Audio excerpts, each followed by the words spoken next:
அண்ணா அண்ணா என்று அழுது புலந்து கொண்டு வர சத்தம் தாழ் சிரிக்கு கேட்கவில்லையா? எங்கே இருக்கின்றாய் அண்ணா?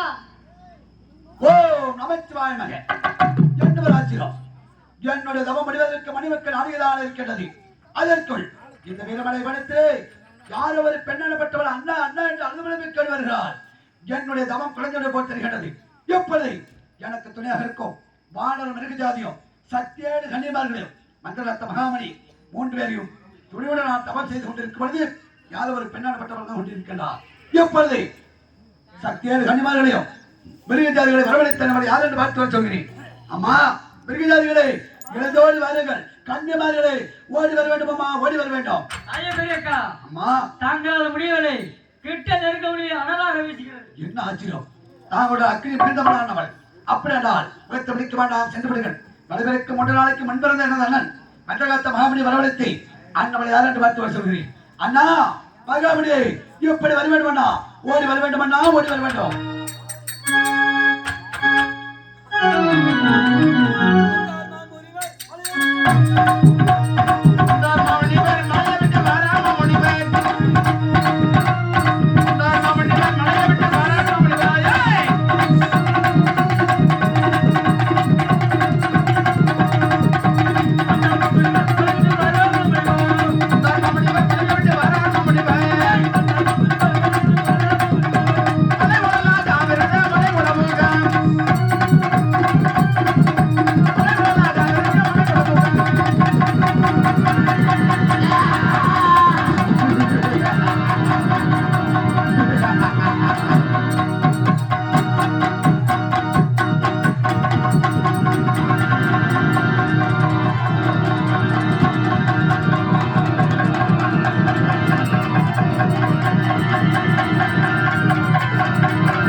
அண்ணா அது சீக்கிரமே என்ன அழைத்து வரும், என்ன ஒன்று தெரிவிக்க வேண்டும். அண்ணா இந்த வனத்திலே நாங்கள் தொழில் தவறு செய்து கொண்டிருக்கவில்லை.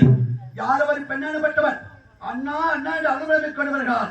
என்னுடைய தவம் குறைந்துவிடப்பட்டிருக்கின்றது. அண்ணா அண்ணவரை யார் என்று பார்த்து நாங்கள் அண்ணத்தை அடித்து விரட்டு விட்டு வர வேண்டும். விரட்டு விட்டு வர வேண்டும். இதோ பார்த்து வருகிறேன் இப்போது.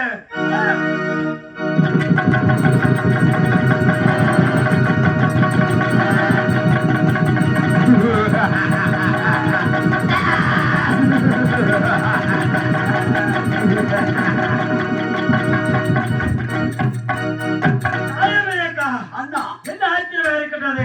பார்த்தால் கிட்ட நெருங்க முடியவில்லை, வீசுகின்றது. அப்படியா? அப்படி என்றால் இதோ என்னுடைய தவமே குறைந்தாலும் பரவாயில்லை, தவத்தை விட்டு வருகின்றேன். நான் வந்து பார்க்கின்றேன். நம்மளை யார் என்று பார்த்து வருகிறேன். அப்படியே சென்று வருவார். என்னுடைய ரதத்தை சோதித்து வந்து நிறுத்துவார்.